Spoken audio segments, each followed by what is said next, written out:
Hello, hello, hello. Welcome everyone to another interview series as part of PYOR's interviews. In the past few episodes, we've spoken to chains and protocols. I think we've spoken to Osmosis, we've spoken to Solana. But today we have a very cool application, probably one of the coolest, quietest, and most successful products within the crypto sphere, specifically on Solana itself. And they've created a lot of buzz. I'm talking to King, who's the co-founder of BonkBot. How are you doing, King? I'm great. Thanks, man. Yeah, I appreciate the opportunity to talk to you and spread the good word of BonkBot and also your patience as we got this interview to work. Haha, no worries, man. King is a quiet individual, probably not on Twitter, but this is probably one of the few interviews that he's done. And BonkBot is certainly worth talking about, right? So, just for the uninitiated, BonkBot is a Telegram bot that allows users to trade any Solana-based token right from Telegram. I've used it myself, and it's quite useful and takes probably under a minute to set up and sort of get started with trading. So here are some stats that managed to gather. A lifetime volume of about 6.5 billion, lifetime users of about 370,000, over 52.8 million overall trades completed, and a 7-day moving average volume of about 25 to 30 million. That's the definition that I have of BonkBot. These are the stats I have. I'm sure, King, you have a better definition. So can you describe what BonkBot is, why you sort of created, and what's the story behind it? Absolutely. Yeah. So BonkBot is a Solana Telegram trading bot. It is the easiest way to trade any coin on Solana. Easiest, fastest, and most simple.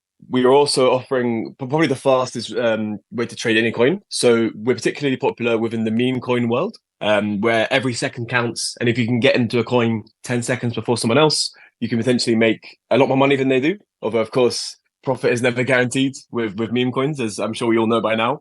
As of today, I believe we've done about $6.7 billion in lifetime volume. We have 371,000 lifetime users and about 13,000 users a day, which for me is insane, to think that nearly 400,000 people have used the product that I helped create. And we have sent $1.5 trillion in Bonk to the ecosystem, which goes to DAOs, it goes to Bonk, various different ways. And we've also bought and burnt 375 billion Bonk, which is today about $10 million. So we've $10 million worth of Bonk from supply, which is pretty cool. And yeah, it's been since November, really, that BonkBot has been doing quite well. And prior to this, I hadn't started a company before. So my first time starting a company, it's been pretty cool to see how things work. Prior to this, you were in crypto before, right? Like this isn't your specific first foray within crypto. So what were you doing before BonkBot? Sure. So prior to this, I was just in the crypto space, any old degen, basically. I'd used pretty much every chain under the sun. I'd done DeFi, I traded meme coins, but I first started in Solana in August 2021. And I first started with minting an NFT called Bugbirds, which turned my $300 into like $4,000. And I was like, holy shit, like this crypto thing's real. And so I just dived straight in. And then I was like primarily focused on NFTs my first year and a half, 2 years. Every time I always came back to Solana because of the community, the culture, and also just the UX. Like it was much easier and much cheaper than any other chain that I'd used. Got it. But help me understand this. You were an NFT trader, flipper, whatever you want to call it. And then what made you go from, hey, I like this NFT game, I made $4,000 in it, to let me create a bot that is accessible on a social media application that can trade a lot of coins, but specifically meme coins at a very fast speed? What made you go to build that? Sure. So for me, I had traded meme coins on Ethereum. I think I started perhaps in February of 2023, I believe. And I found that despite like making good trades, I was making money, but I was just paying so much in gas and my size was not size. So therefore I'd make some money and then I check my wallet. I'm like, holy shit, like I've not made any money. Like I'm just like trading water here basically. And I was like, well, this isn't great. But I did enjoy trading with a Telegram bot when I was trading on ETH. And I was like, why don't we have this on Solana? Like Solana is faster and it's cheaper. It makes sense that everyone should trade meme coins on Solana. There's a massive community here. So why don't we have Telegram bots on Solana? Why don't we have meme coins on Solana with the same level of volume that there is on ETH? Because back then, I'm sure you remember as well, there wasn't really any volume on Solana for meme coins. Meme coins weren't a thing at all for some reason. For a long time, it seemed like they never would be. So I messaged like one of my smartest friends and I said, why don't we do a Telegram bot on Solana? And so that's the story of BonkBot basically. And then that's been it. And why the need to go and name it BonkBot? Is it because you knew someone in the Bonk community? Is this the first meme coin that you bought on Solana specifically? And you just branded it as such, right? Yeah, exactly. So we basically reached out to some of the people who work around the Bonk community, and we decided to co-brand it. And in doing so, we could support the Bonk community, we could support the Solana community, and we could also potentially gain their trust. And we did. And when we gained their trust, and we've done our best since then to maintain it and just give them the best product possible. And when you say you support the community, I think earlier you spoke about how the fees generated from BonkBot is used to buy and burn Bonk, and you have a token incinerator program for that itself. So how exactly does that work? So let's say you make about $100 in fees through BonkBot. I'm sure you make a lot more on a daily basis, but what exactly happens with the fee that a user pays through BonkBot?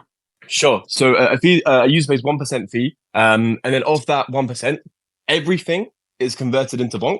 Absolutely everything is converted into Bonk. 10% of the fee gets burnt. So, for example, it gets converted into Bonk, and then 10% of that Bonk is burnt forever, and it's basically never again returned to the supply of the token.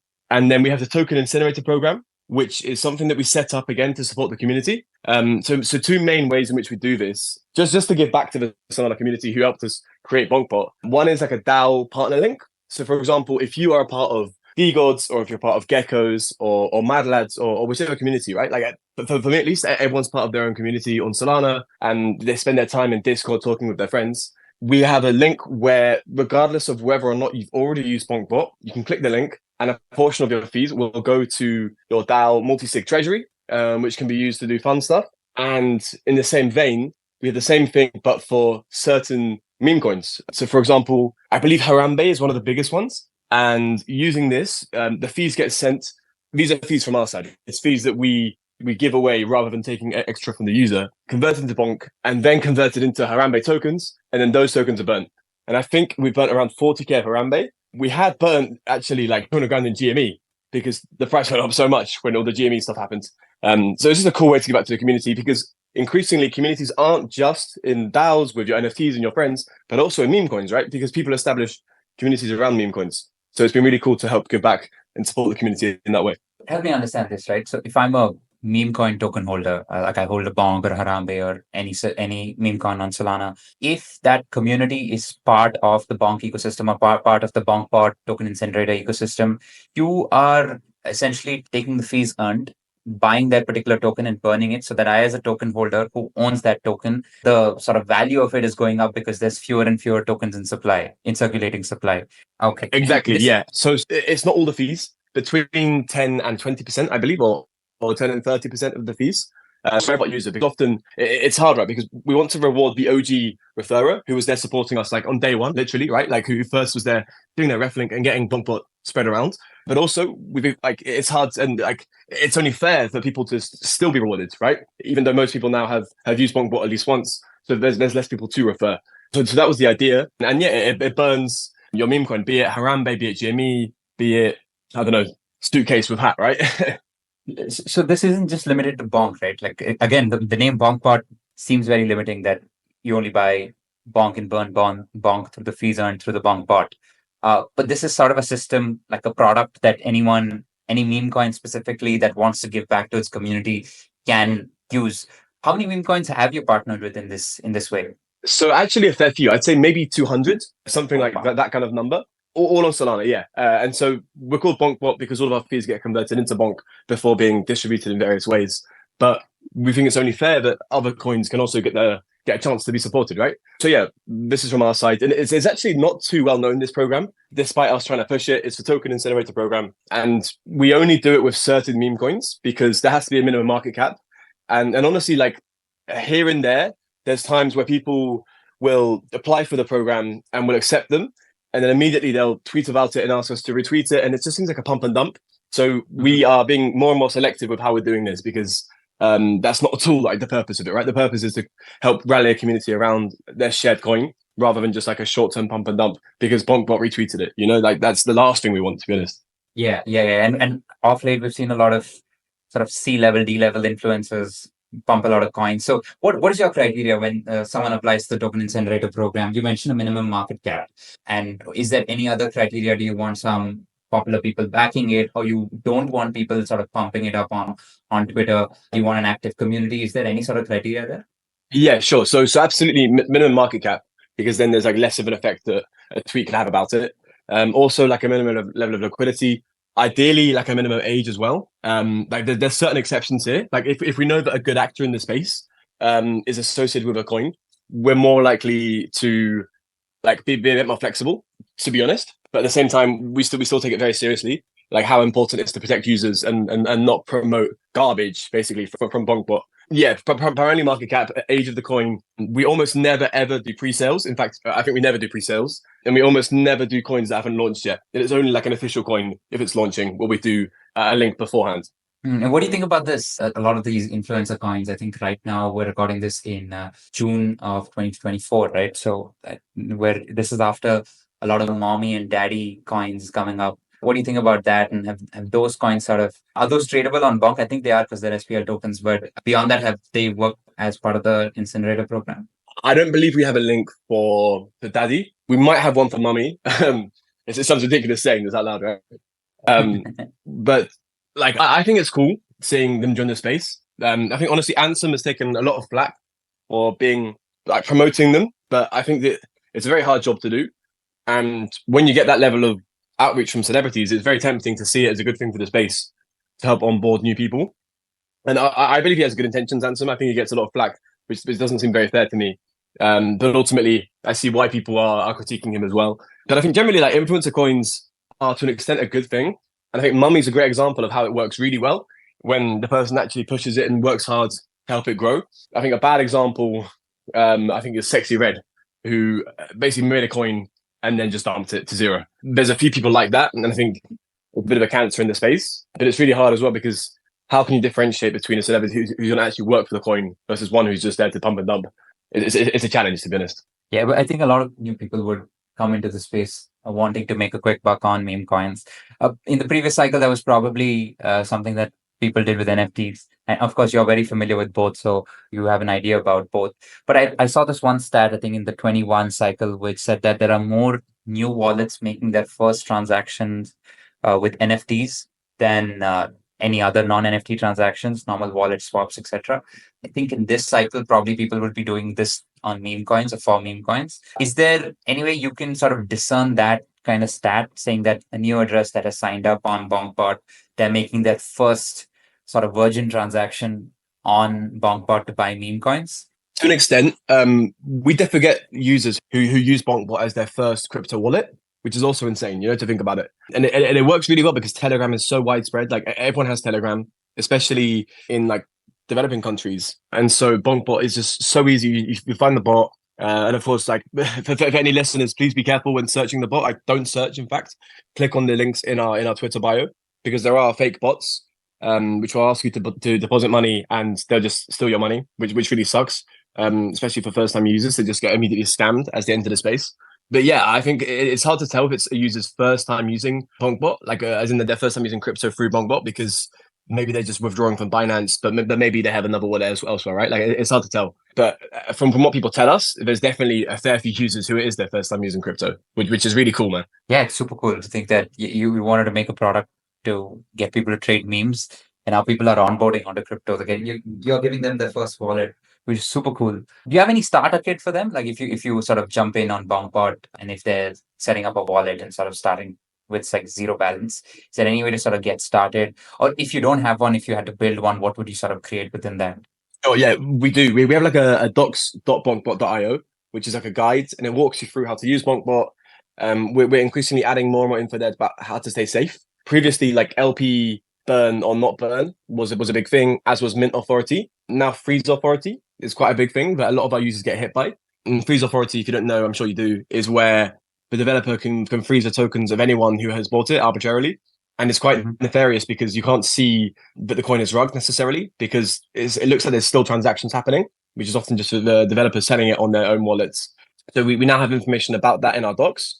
And I think generally it's really important to make it even easier for first-time users to use BonkBot, because for us in crypto, it's really easy, right? Like you create a wallet, you send it some SOL, and then you just post, you pay some CAs and you start buying and selling. But for someone who doesn't know crypto, there's like first of all, like what the fuck is Sol? What the fuck is a CA?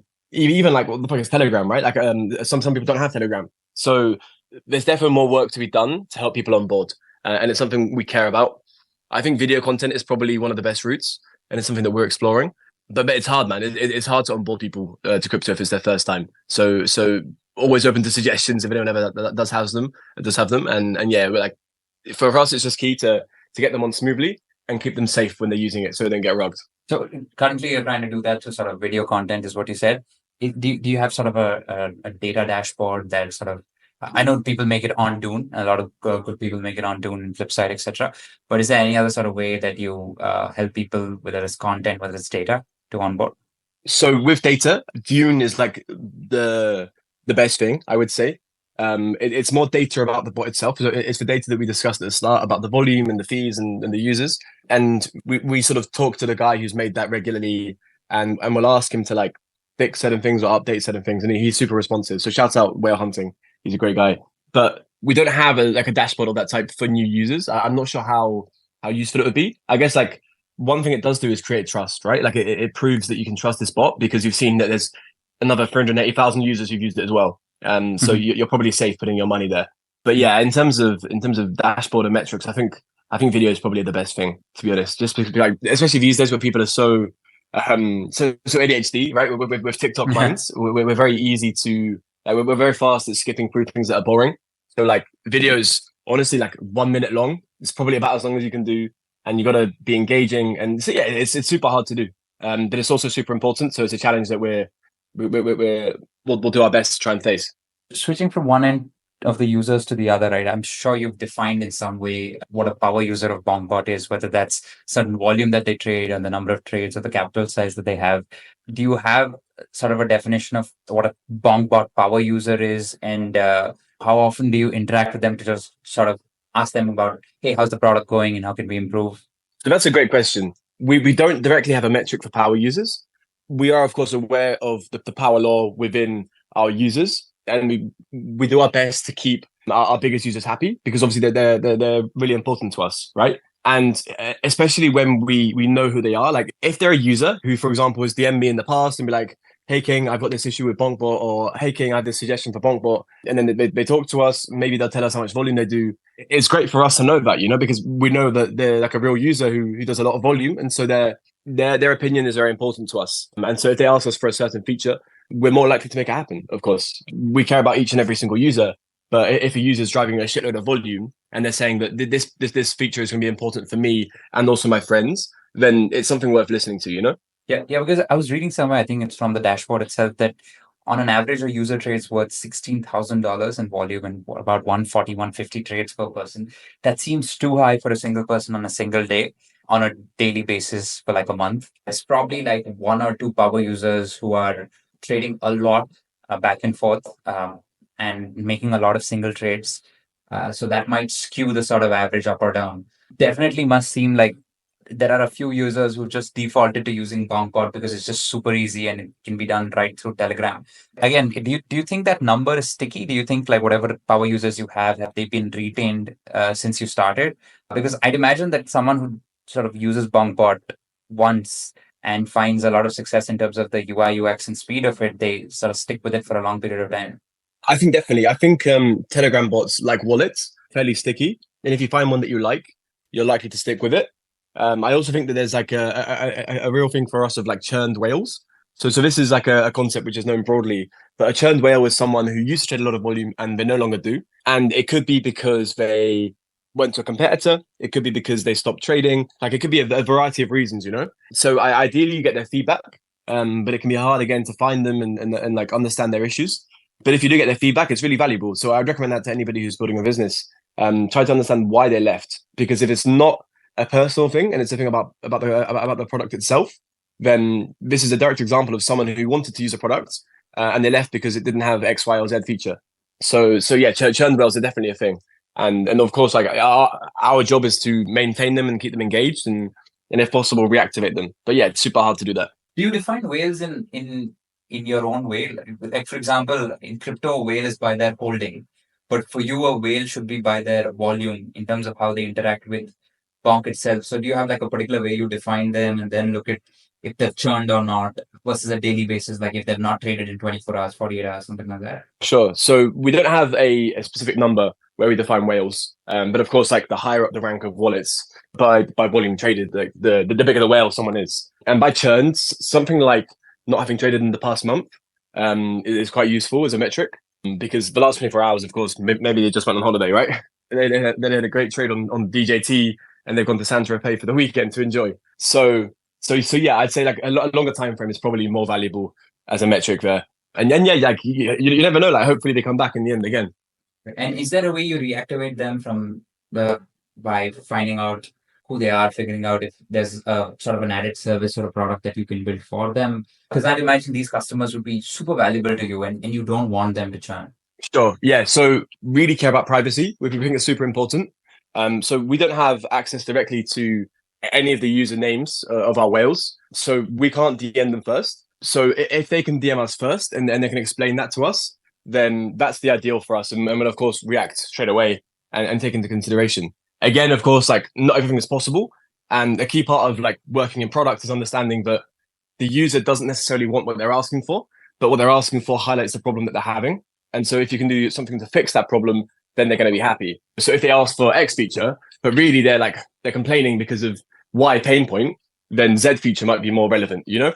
An X feature might just be something that they kind of are asking for, but actually don't need. So it's hard to draw a balance. But reactivating churned whales is a really like ideally it happens for all the whales, right? But inevitably some whales just leave because they want to leave. Some whales stop trading. Some whales get married and have kids. So there's never any guaranteed way to reactivate them. And in fact, it's quite hard to do, especially if privacy is really important to you, which it is to us. It must be really hard building a crypto business on anonymity because you want to sort of maintain that, but you also want to know what your users want, and you can't directly talk to them unless they reach out to you on Twitter or Telegram and say that, hey, I'm such and such whale, I have this address and I'm trading and this is my problem with the system and can you fix it? So everything is inbound for you in terms of feedback. There's nothing outbound. There are ways of sending outbound, but it's really tricky. And again, it's not something that we do very often. But like for example, if there's a group of traders that I'm in, it's a group of traders who just love to trade meme coins, and they're all like using BonkBot, and they post P&Ls and it's like a fucking massive profit. Then it's like, all right, this guy's probably a top user just because of how the power law works. Like chances are, if he's putting up regular 500 top profits, then he's probably a power user. And so I can reach out to him. I can be like, hey man, I saw you're trading a lot with BonkBot. Anything we can do to make your experience better? This kind of thing, you know. And do you have a community within, like, I know you have various chat portals, a token alerts portal, a main channel, but do you have specific communities for either certain types of traders, certain meme coins, where people can access that directly on BonkBot? We do, yeah. So we have a few like country groups, which we're trying to grow because not everyone speaks English and some users need different levels of support. So for example, we have BonkBot Nigeria, which is a group of Nigerian degens who are trading basically. And the idea is that we help them learn how to trade and give them the support. We also have a BonkBot España, which is like Spanish speaking people. Because equally, again, not everyone speaks English, right? Which is something that we forget in the West. And so ideally we help them with BonkBot in their own language, which is important. The last one is a community-led run. So like it's called BonkBot Degens, and it's basically just a group chat for people to go there and share ideas and talk. And again, it's hard to manage it because we don't want to manage it like too actively because it's not managed by us, you know, it's a community initiative.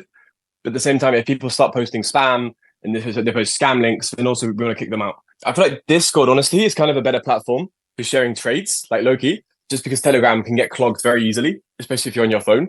But there's also smaller groups. Like I'm fortunate enough to have been invited into some smaller groups with some friends where we trade as well. And I also still trade with BonkBot if that isn't clear, because I think it's important that you do. You know, like if you're building a company, you have to be using the product that you've created. Otherwise, it's like, how do you know what even to do? Yep. And do you maintain a leaderboard when you have these ones with, say, BonkBot Nigeria, not BonkBot Spain, etc., and which country is sort of leading the way in terms of the volume and in terms of activity in general? Oh, so Telegram can give us some data in terms of the language that people have as their first language. Like this is available in all Telegram groups. So in the BonkBot main chat, we can click on the info there, and Telegram will tell us the first language of people who are in the group.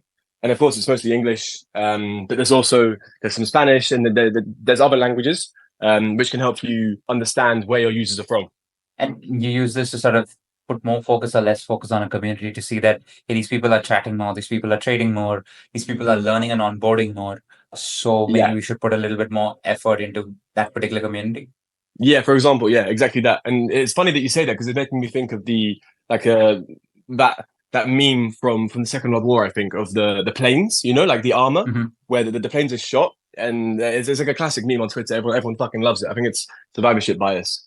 And it's about how the plane comes back from the war, and it's got loads of bullet holes around its body, for example. And so the guys are like, all right, let's put some armor around the body, because clearly it's getting shot there the most. But then they realize, of course, so someone fucking smart realizes that in reality, it's the places where there are no bullet holes, which you need to add more armor, because those are the places where the plane gets shot and it doesn't come back.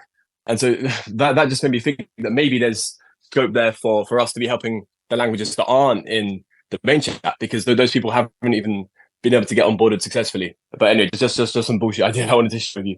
No, that makes sense. I think the meme is very apt to the way you're trying to put focus on. So is there a community that you've sort of seen either not been very active and you're like, you know what, maybe we should focus on this and help these people on board better? Not really. Like, so for example, Nigeria, the reason we created that group chat was also because crypto in Nigeria adoption. I think like half of Nigeria crypto is insane, like it's really like hopefully the future of crypto more broadly around the world. And so for us, it's like, okay, well, in that case, let's go to Nigeria and help them on board to BonkBot, because they've already used crypto, so it's easier for them, So that was our thinking there. I wouldn't say there's a community that we're choosing not to onboard, or a community like beyond that we're really actively trying to onboard. But like, I'm sure more and more will become obvious as time goes on. But I would say it's also, in every case, it's hard to find reliable and trustworthy partners, because when you're creating this group, you need someone who's from that place, who understands the culture, maybe even speak language in some cases, although Nigerian, they speak English and Spanish. I actually speak Spanish, fortunately. But you need someone there who gets it, and you need to trust them, because you're tying your brand to them pretty much directly. So therefore, if they rug or if they start behaving badly, it reflects really badly on BonkBot, and it's going to burn people and churn them from BonkBot. So that's something to bear in mind. And it's really hard to find a good person, honestly. It's hard to find reliable and trustworthy people. Finally, I wanted to understand, how exactly do you want to sort of expand this, right? Because you already have a product and you have a productized service as well, where you offer an incinerator program for different meme coins and communities on Solana.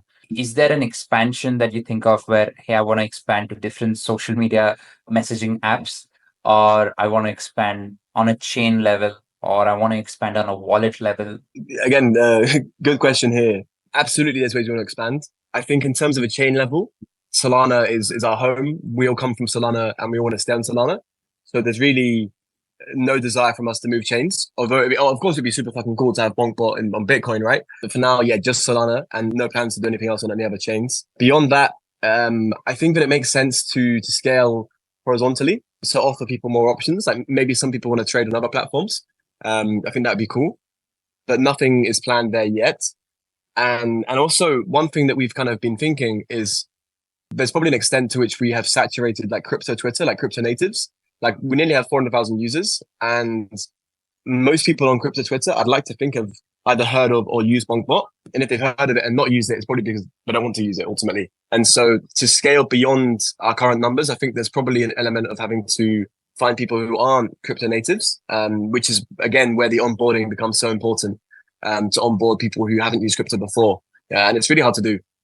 So I'd love to expand, like to new markets in that sense, to people who haven't used crypto before, and also just make the product a bit more complex, so that you can use it wherever you want to in whatever way. But for us, like the UI being simple is so key.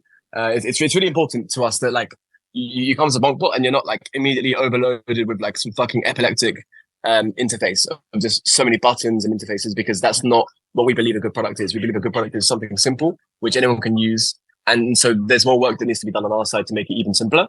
And that really is like a core tenet for us, of just keeping things simple and easy. So I'd like to just keep expanding whilst sticking true to what's number one for us, which is simplicity.